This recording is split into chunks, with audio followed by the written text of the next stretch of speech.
Welcome to the court. This is Acker at Basketball. Hello, welcome to another episode of the Acker at Basketball podcast. You're here as always with your number one father-son duo when it comes to anything ASUN men's basketball. I'm your co-host, Curtis D. Acker. And I'm your co-host, Mark Acker. Welcome on back, folks. So, moving into ASUN conference play. This is the best time of the year for the ASUN here.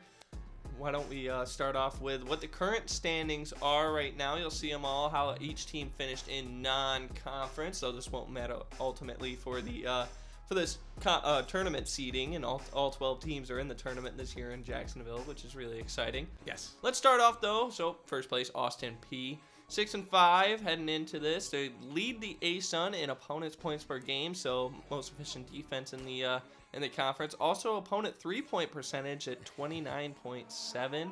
Opponent's points per game is 68.3. I can't remember if I said that or not, but if I didn't, there you go. Also lead the conference in steals with 11.4, which is third nationally. Yeah. That's crazy. And then net offensive versus defensive rating, also the best, 15.2. Not too shabby. No, not at all. Quiet. All right, next up is Lipscomb at 7-6. They lead the ASUN, couple categories, 3-point makes per game at 11.4. That's 11th nationally. And assists per game at 20, which ranks 12th nationally. So two really strong stats. It matches what we see with strong offensive team, absolutely. West Georgia is 6-6. They lead the ASUN in 3-point percentage. They were on fire with it at the beginning of the year. That's carried over to here now as we enter conference play.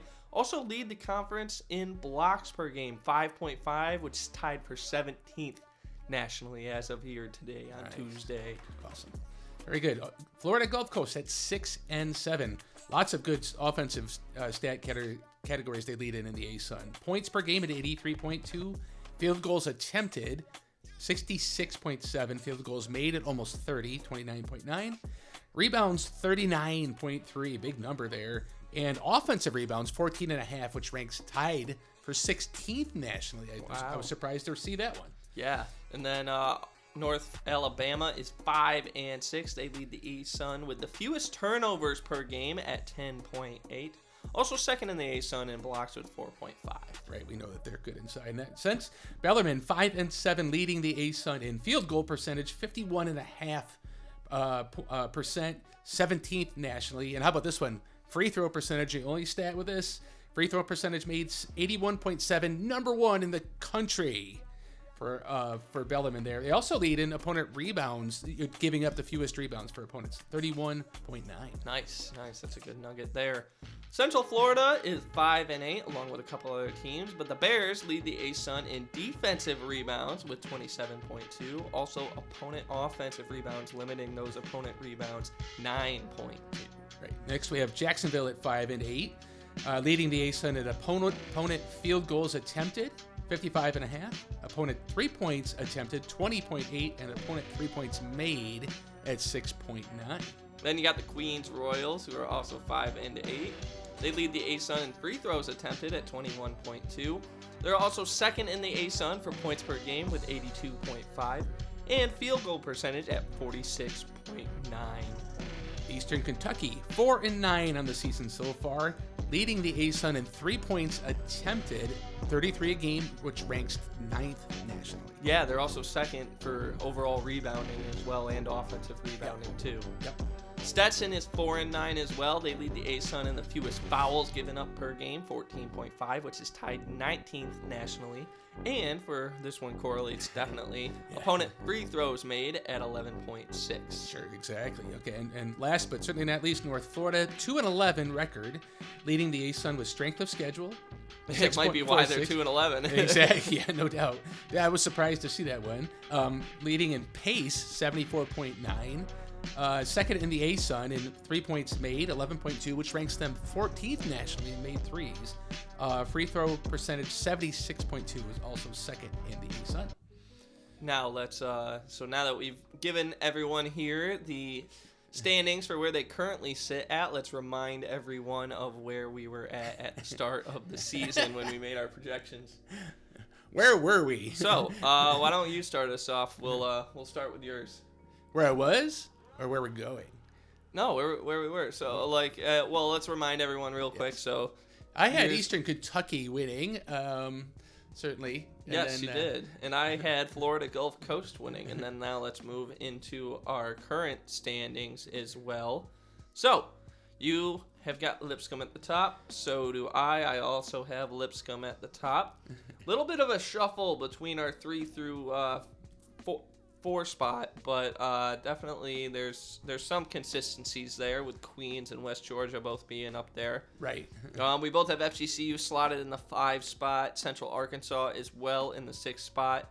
Really, for me, there's kind of a jumble between pretty much 2 through I would say maybe 3 through 8 or 9 for me. Yeah. There's well, I would say 8 for sure. Yeah. There's a jumble between all those teams there. For sure. Oh, I had the same thing. I did a kind of eye test view of it starting with, and went 3 through 8. I was pretty much, I'm not sure how these are going to lay out. And then I actually went through team by team, game by game, and did a record matchup kind of thing, which helped me kind of lay out where it is currently. I also looked at strength of schedule for the ASUN conference part of it, so everybody plays 8 teams twice and 4 teams once in the schedule as it works out. So I just use that as a gauge to try and to help if there was a tiebreaker or a mismatch to line teams up. So some of my rankings are accommodating through that. Nice. My standings looked a little different at the start. I originally did records versus mid-majors opponents. Oh, yeah. That's kind of how I tiered teams off. Yep. And even though Austin P was only 4-5 or 4-4, they probably would have been 5-4 if they would have played against Kansas City as well. Right. So I think that they definitely, especially with them having 4 scorers in the top 20 of the ASUN, or maybe it's the top 25, but yeah, they've got 4 different scorers in there. So I had to thrust them up. Nice. Compared to where you have them as well. Yeah. But overall, we look pretty similar as far as teams go. A little bit of differences between the two. Now, let's look into what we got upcoming for the week here. So we're going back to the dailies is what we're going to now. So on January 1st, these are all the games here. Let's start off with the 1 p.m. game Eastern time is what all these are at. They'll all be on ESPN Plus as well. North Alabama at Stetson. So I'm looking for in this game, obviously, you know, these two teams aren't the most efficient offenses in the conference. Right. What do you have? Yeah, I think you have a stat on there. Yeah, they're the 2 lowest scoring teams in conference. Right. So it might be a very defensive game. I'm definitely looking for if Stetson can get the 3-ball going, this might be deadly. Sure. That's kind of where UNA has lost games this year, is when teams have been able to score effectively from 3, and Stetson's been kind of hit or miss when it comes to that, but I say they live by the 3 definitely. It's kind of what's led to a lot of their losses, is when they haven't been able to be effective from the 3-point range. They'll get the ball inside, Stetson. Yeah, they do. Jimmy Phillips very good at hitting balls from the elbows, but that kind of sets up those 3s. They get it inside, break the defense down, and then pop it out for the 3s. Those rainbows that Copeland and Johnson can rein in. Yeah. UNA for me, one of the mismatches I see here for them potentially is they play a lot of one-on-one basketball. If you can beat your guy one-on-one, that's what they're kind of structured around. Yes. And I think that plays into the strength on their side, and maybe more of a weakness on the Stetson side to play good one-on-one individual defense. Okay. So an area to watch from that perspective as well. I'd like them to share the rock more. They're 4-0 when they have their best assist numbers. I totally want them to share it more. I'm saying that's what they do. Yeah. I think it seems to be their identity is more to just go with the ISO type of plays. I will say this, though. Stetson's 0-7 when allowing 16 or more assists. UNA's only done that once this season. Oh, okay. Yeah, so just an interesting set there. But overall, what do you think for the game outcome? I have UNA winning this game. They're at home. I think it's they were up and down in the non-conference schedule, kind of a roller coaster, if you will. I think this is a perfect game for them to come in and establish this is who we're going to be in ASUN play. Don't mess with us. Okay. So I'm really looking forward to them to play together, to play with a lot of energy. They were a little flat in their last game. So that's what I'm expecting to see, and I think they'll carry them to a win. Yeah, so, and Neil had a really good game in that. In the second half especially, yeah. Second half, Yep. yeah. He's So kind of like, let's go, guys. Come right, after kind of being hit or miss throughout most of the part of the non-conference after coming off an injury game against Clemson. So exactly. I think that's a plus matchup for him this game as well, and I think the Lions are going to end up taking the dub in this one. Yep. Although I could see Stetson taking it when they go back down to the land. Yes. Yep. Moving into the 2 p.m. game, Florida Gulf Coast at Central Arkansas. So, in this one, what are you looking for?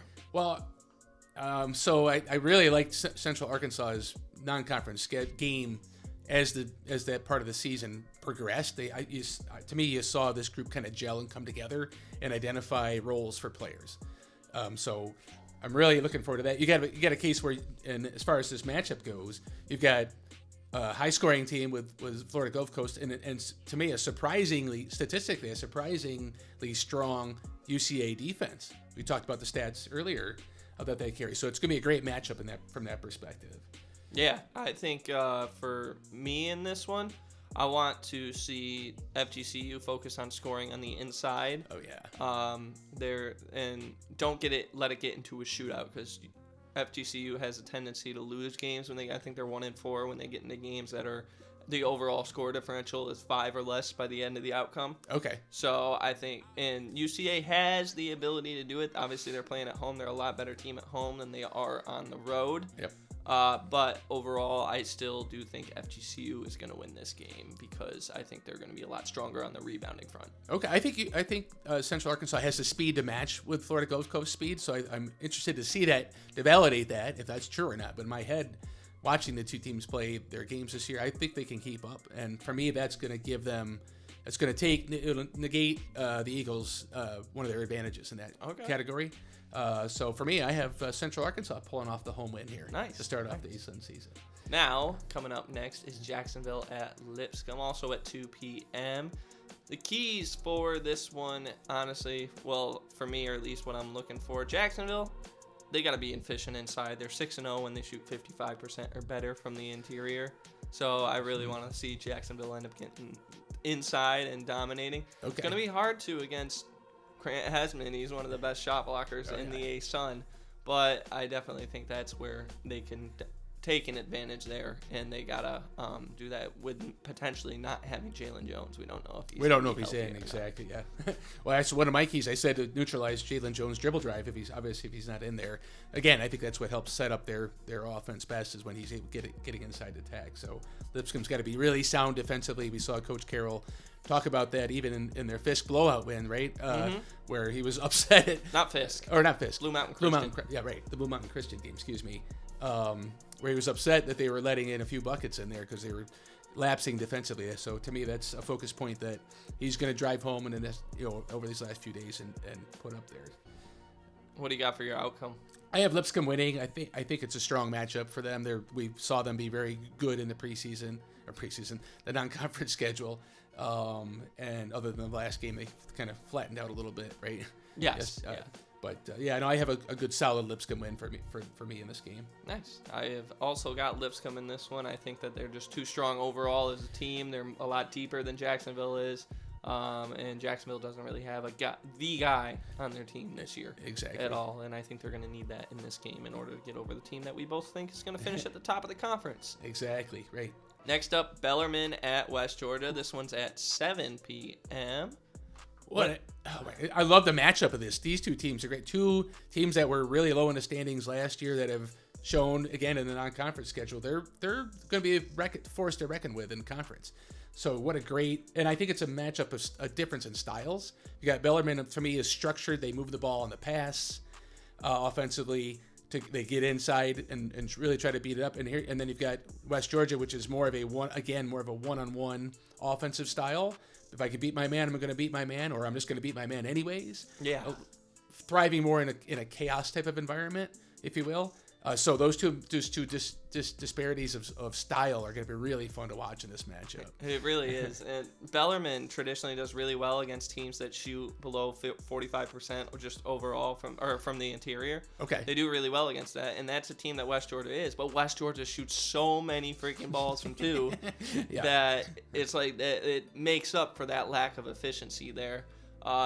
Bellarmine's also not great when teams shoot. I think they're 0-5 when teams shoot 35% or better from beyond. Ooh.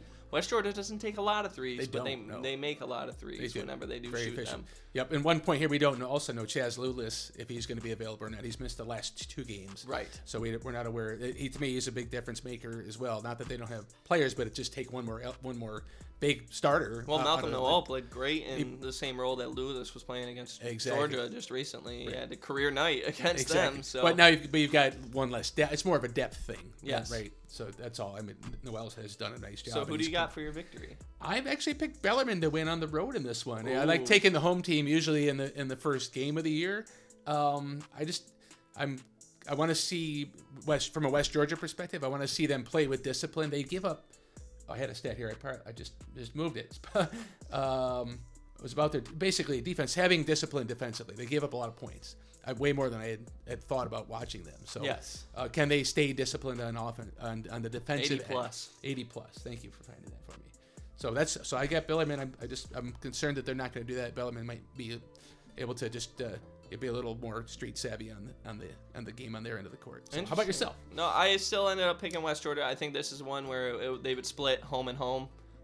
Definitely a really interesting matchup as we've been talking about. Yeah. But I think ultimately West Georgia is going to take it, and in the Coliseum, they're just too dead. Like, it's so interesting as well because you got the best shot blocking team. Yes. Versus the best team from inside in the conference. Exactly. Right. But the size of West Georgia, even though the size hasn't intimidated Bellarmine before, and it shouldn't, that's actually one of my keys for him. Continue to play your game despite that. Right. But yeah, I still think West Georgia is going to end up getting the W in this one. Great one to watch. I'm really excited to not see that one because we're going to be at EKU at Queens at 7 p.m. This one's interesting as well because it's kind of two opposite. Like Queens is the rebounding's been a big issue for them all season. EKU's the rebounding's been one of their only saving graces for this season. Correct. So it's going to be a really interesting matchup. That might be the deciding factor in this game.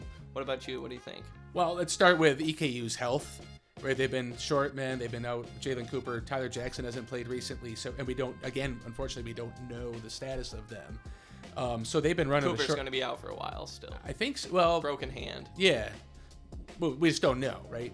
But combine that with Turner Buttrey's had to come in and really play a major point guard role, which is not really. I mean, he's doing an admirable job. But it's not what he's really is. I don't think it suits his game the best. So to me, it's more about what EKU doesn't have, or maybe hopefully they get some of their players back and they can get into their normal style of offense. Nice. So I think just Queens is too much of it's funny. Queens is one of the best offensive teams in the conference, and EKU has won both of their Division I wins this season have come in defensive games. So for me, I got to give it to Queens because of that. Even though the rebounding stat might make this a closer game than a lot of people expect. I have Queens as well winning.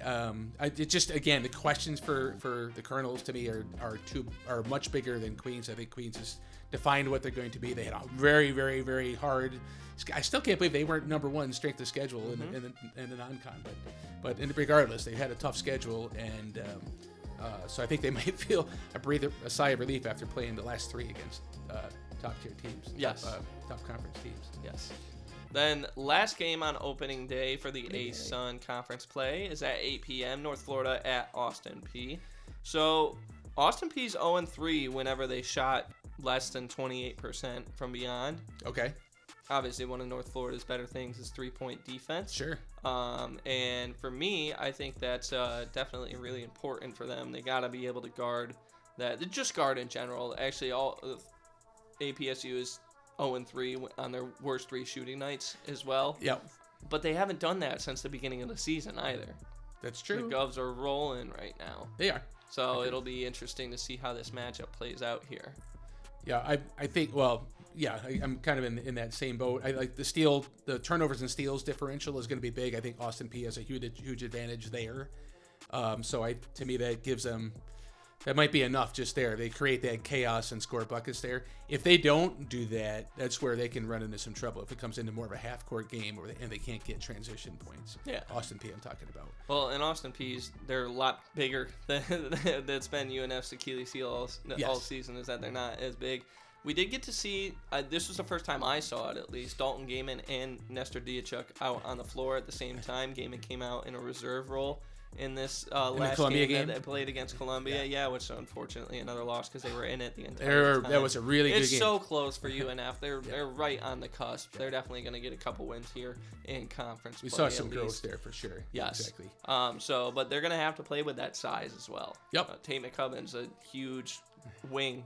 He's a weapon on both ends of the floor. It's like secret, quiet, not secret, but quiet. Yes. And quietly efficient and versatile defensively. What do you got, though? Anyways, so I've got P winning this game. I think it's going to be closer, like a 10-ish point game. I got to give at least one game with a number, 7, 8, 9, some number of points in the game. But no, I think I liked North Florida's game again against Columbia, against Charleston Southern. They're showing signs of finding that identity for themselves, and I think it's turning into and obviously they got Cam Oriole. Stop him, just stop him. Someone find a way to stop the guy. I don't think they can. He's fantastic. And the call and response, you said one of their keys for last week was to find someone outside of Oriole scoring. Right. Lots of guys did that last week. Exactly. So, yeah, it was good to see. Yep. Who's your winner for this game? Mine is Austin P as well. I think just being in F&M, that's going to be tough. I think it's going to be a lot closer than a lot of people are thinking. Yeah. But I'm still going with the Govs. Nice.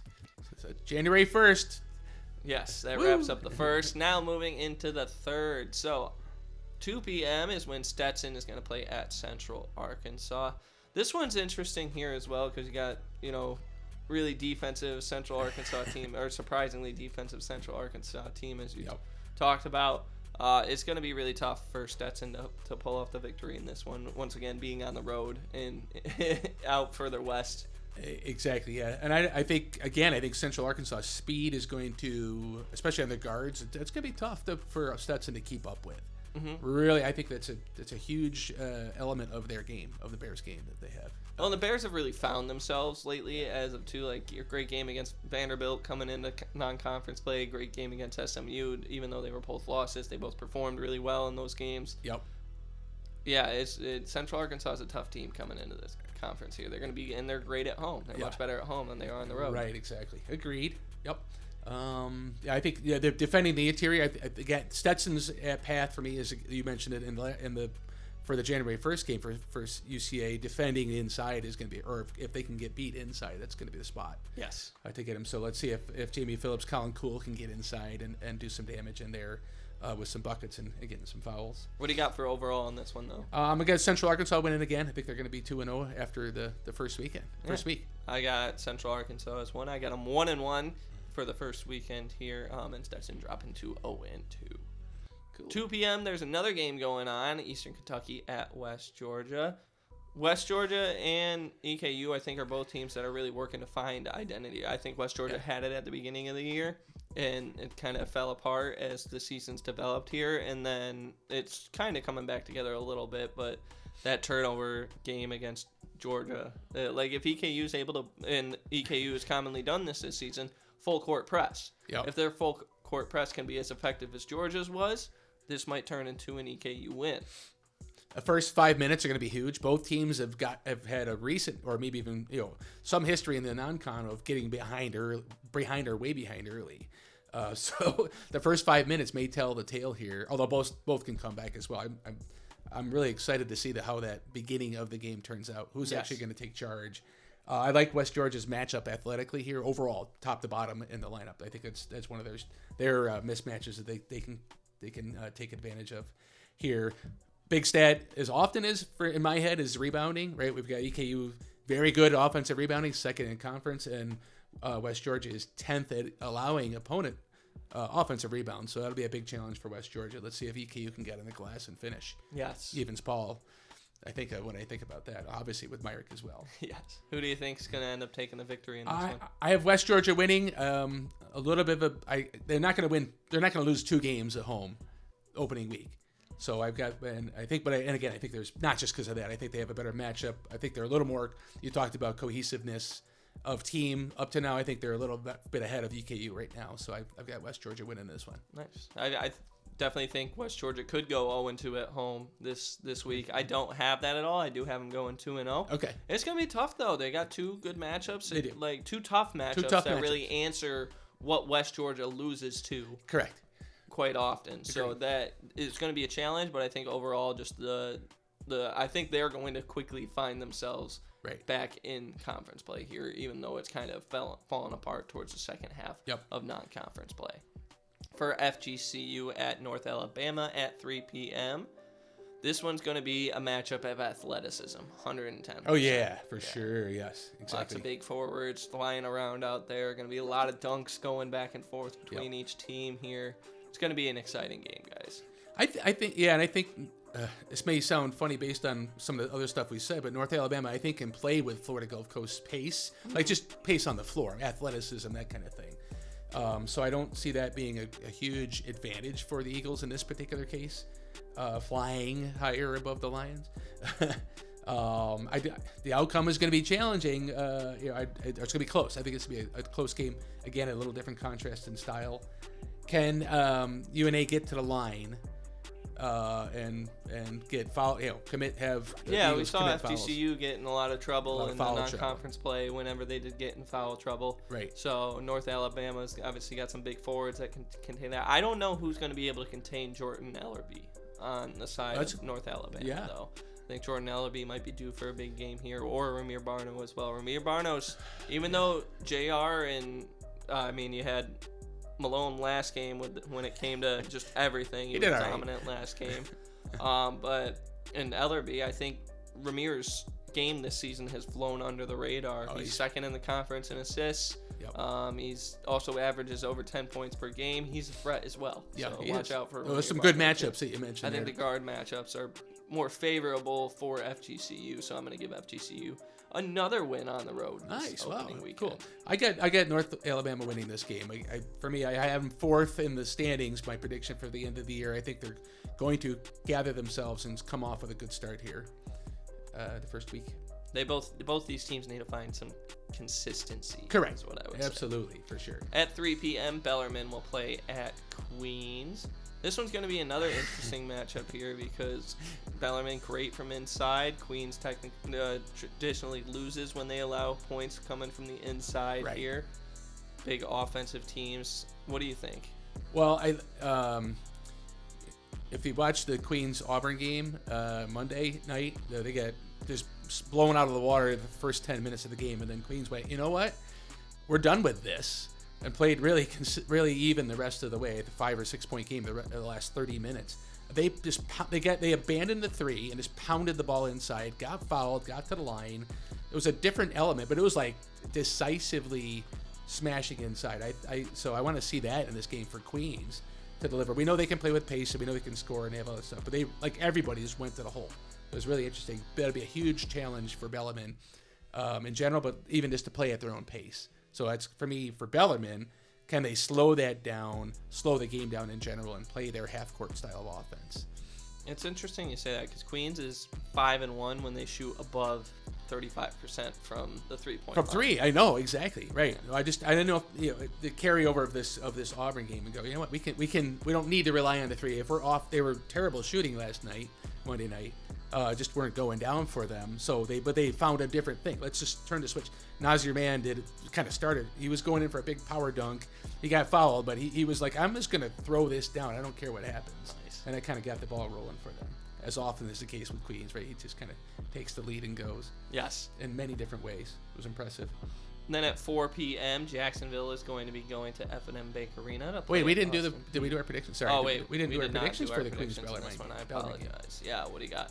I've got Queens winning it. Again, I think that attitude that they showed in the back half of the Auburn game, I really liked, and I think that'll carry over, even though it's just 2 games from now. But I think they're gonna throw down. Yeah, I think the way to beat Queens is rebounding, and Bellarmine's not the best rebounding team out there, even though they're one of the most efficient offenses in the conference. It's going to be an offensive game. It's going to be a battle. It's going to be fun to watch. I'm still going with the Royals. Yeah. What do we got for 4 p.m. Jacksonville at Austin Peay? What do you think? Coach Gibson said it after their last non-conference game. what turned it on for them is to be nasty, to play nasty. Like we've shown the stats, defensive stats for them. That's it. To me, this is a game where they can do that against Jacksonville. I think that's right for the pick. So just be a nasty team to play against defensively.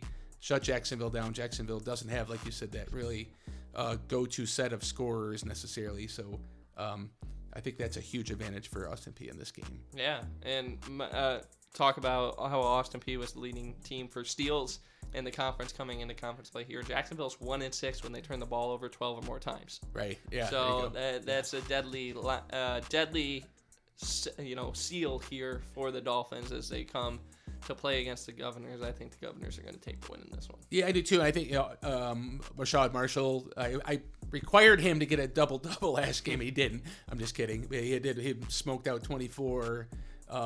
So here's his double-double game here for sure. If not, maybe the first game too. But I don't know. I think it's going to be hard to do that against Caporaso or Rivers, whoever ends up being the starter for. Right. They're both tenacious rebounders. They are.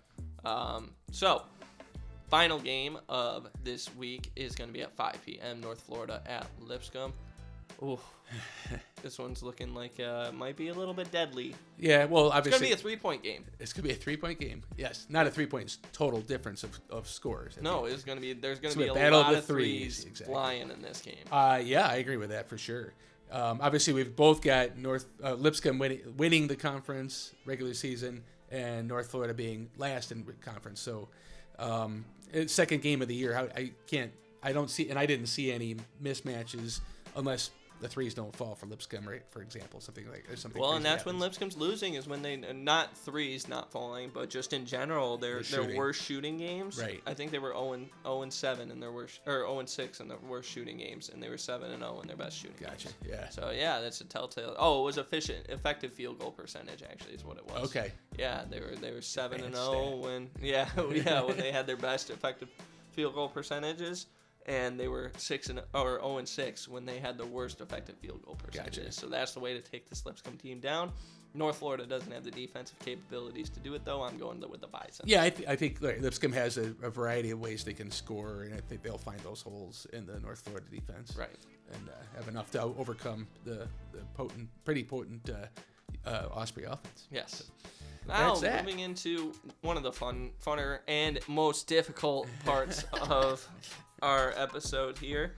This is where we're going to give you our predictions for all of the awards, or at least a large majority of them for this upcoming season. Yes. So, popping up now is your All-ASUN first team here. Why don't you give us a little bit of an explanation as to why you got their top guy, the guy in the middle there, getting ASUN Player of the Year. Sheldon Williams-Dryden. Do we need to explain anything about Sheldon? Here's a stat about Sheldon. We know his offensive skills from last year and even from this year, where he took a ton of shots last year. This year here's what he's added this year. 3-point game. I don't have his stats for how it should, but he can shoot the three with total confidence. And then looking at his defensive stats, he's solid there as well. He's just a great all-around player. Having this cast around him, I think it's helped. It makes him shine even more with the group of teammates that are around him. You can see it. Their camaraderie too is really good. So yeah, they brought in. I mean, he didn't have the 3 last year. He's got the 3 this year. Exactly. The team just is built a lot better around him. West Georgia, I think, is going to be a strong team. Here is my list here, which big shocker there. Shelton Williams-Dryden is at the top of that one as well. A little bit of differences between yours and mine, though, as far as who rounds out the first team. I got Grant Asman, J.R. Knesny, Colin Parker, and Mateo Esmeraldo. That's actually because traditionally I went and pulled a Grant Leonard and looked back at all of the past 3 seasons, and it comes from teams that are in the top half of the conference. Yeah, right. So Jack Karazinski and Cameron Oriole pulling off the skill to be there, but I don't know if those teams are going to, although I could see Bellarmine being a team that is in the top half of the conference. I do as well. I left them off. You, however, have Mateo Esmeraldo on there, Cameron Oriole, Jack Karazinski, and Nasir Mann. Yeah, you talked about, and I agree with your point about finishing impact to your overall record. Cam Oriole he's just that good. And it's not just score. The thing about him, it's not just scoring. He's played great defense. He's I don't know his numbers on assists, but he passes the ball like he's such a smart offensive player. And he also gets rebounds. Yeah. So he has the whole element. That to me why I couldn't not put him on the first team. Nice. For me. Coming into second team now. So Nasir Mann was my first guy out of the first team. I really wanted to find a way to fit him in there, but I just couldn't. I think that a little bit of what Coach Leonard and I and us talked about, that he's expecting Chris and Yoav to take the increase coming into the year, that might not have happened. Right. But rounding out the second team, Jack Karasinski, Cameron Oriole, Cameron Hunter, and Cornelius Williams. Then for you got Cameron Hunter and Cornelius Williams also on your second team. Grant Assman finally makes an appearance along with J.R. Konechny. And Zyree Collins, a freshman, making it onto your second team. He is so impactful to the way Austin Peay runs their offense. Like, he's added a whole new element to their game. So I couldn't not put him on there. I would argue, because he sat out the first half of the Fisk game, Anton Brookshire was focused on a passing role. I think he got 10 assists. In that game. They still were a dynamic offensive team. Yeah. And with them having, I wanted to put all four of those Austin Peay guys on my team here, but I just couldn't. I had to be picky or choosy with it. It was on and the short ultimately list. I landed on Colin Parker. Exactly. All-ASUN third team. Lots of differences between ours here. I got Dante Bacchus, Ramiro Barno, Chris Ashby, Jamie Phillips Jr., and Montavious Myrick. You have Rashad Marshall, Ty Robinson, Brian Waddell, Montavious Myrick, and Dante Bacchus. So there's where our third teams align. Yeah, they're a lot different, no doubt. And yes.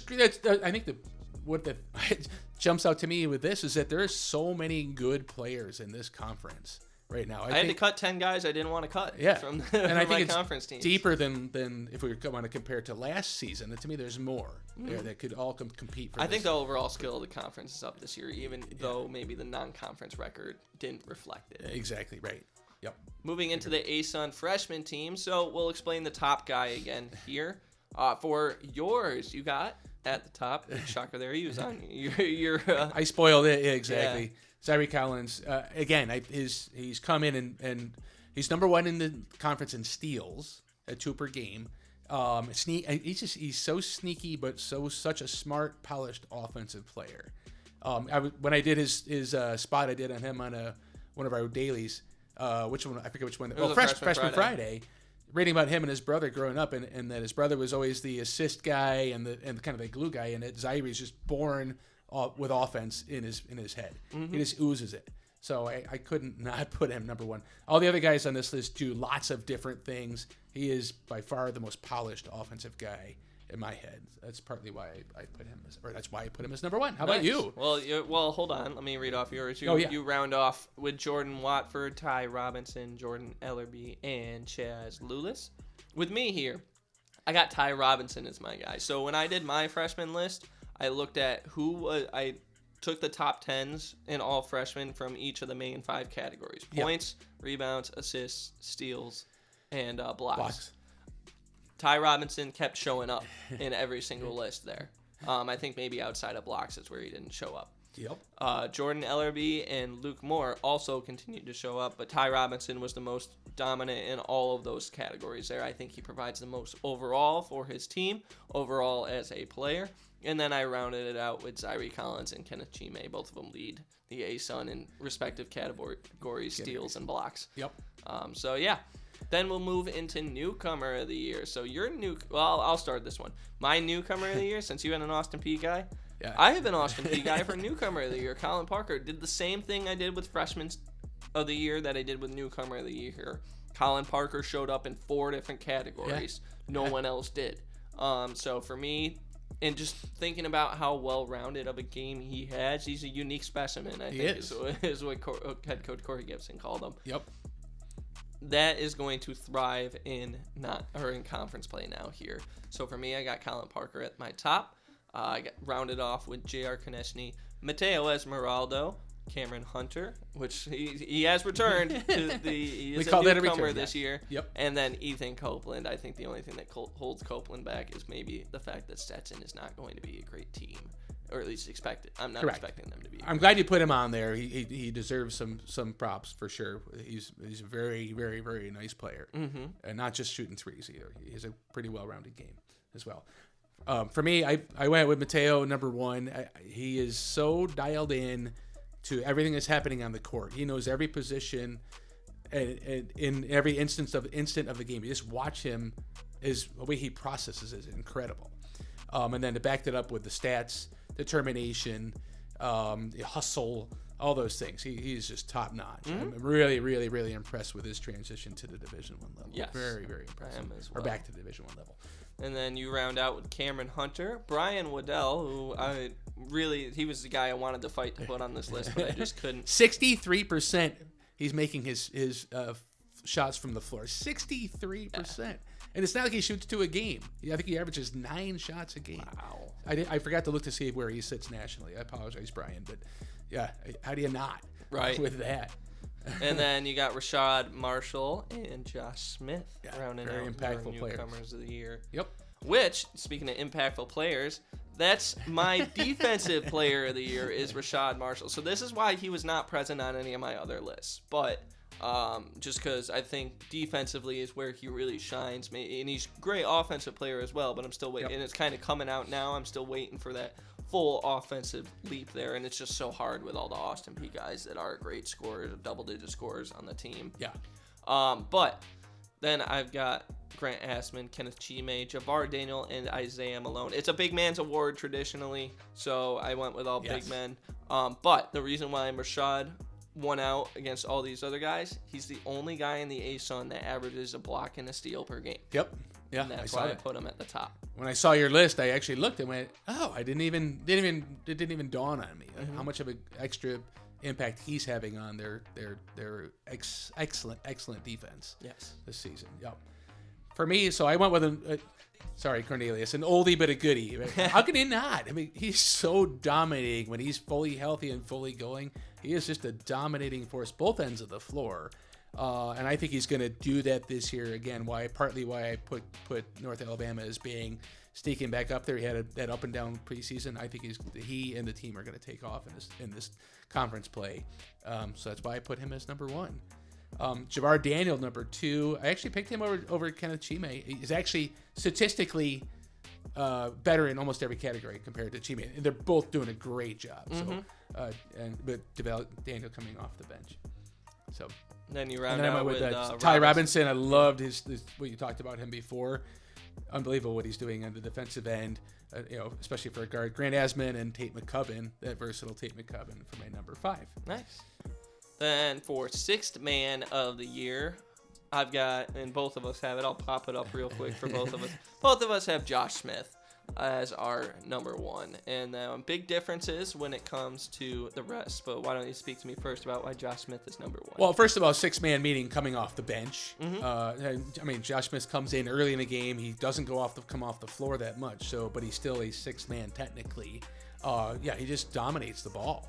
I think he's 5th or 6th in scoring, somewhere in that neighborhood, for the conference, regardless of starters or non-starters. He just has a very confident and present environment when he's on the floor. So that's why I picked him number 1. Do you have any other stuff to add about why you picked Josh Smith? Well, yeah, I mean, he's clearly going to be a 6th man of the year, and a lot of my list is dependent on playing off the bench coming into conference play here. It's why I left a guy off of my list that's on your list, because I think he's going to be a starter throughout ASUN conference play here. Right.